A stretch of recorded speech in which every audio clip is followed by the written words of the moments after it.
এই প্রাণীটার নাম হলো সান্ডা। এটা মরুভূমি এলাকাতেই পাওয়া যায়। সামাজিক যোগাযোগ মাধ্যমে বর্তমানে বেশ চর্চায় উঠে এসেছে এক বিস্ময়কর প্রাণী সান্ডা।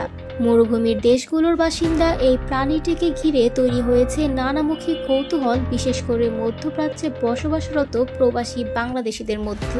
সোশ্যাল মিডিয়ায় ছড়িয়ে পড়েছে ভিডিও ও ছবি, যেখানে অনেকেই মজার ছলে কফিলের জন্য সান্ডা ধরছেন এমন দৃশ্য ভাইরাল হয়েছে। ডিজিটাল যুগে সোশ্যাল মিডিয়ার কল্যাণী মুহূর্তেই এক প্রান্তের ঘটনা পৌঁছে যায় অন্য প্রান্তে। তারই প্রতিফলন যেন এই সান্ডা ট্রেন্ড। মরুর দেশে বসবাসকারী এই কাটা লেজযুক্ত টিকটিকির মতো প্রাণীটি নিয়ে আলোচনা যেন থামছেই না।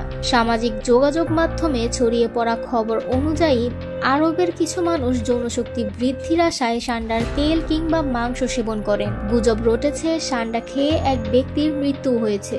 যদিও এই সংক্রান্ত তথ্যের সত্যতা যাচাই করা সম্ভব হয়নি, তবে এই খবরকে ঘিরে আরব দেশগুলোতে বসবাসরত বহু বাংলাদেশি মজার চলে সোশ্যাল মিডিয়ায় কফিলের জন্য সান্ডা ধরার ভিডিও পোস্ট করছেন। কেউ কেউ সান্ডার ছবি শেয়ার করছেন সামাজিক যোগাযোগ মাধ্যমে।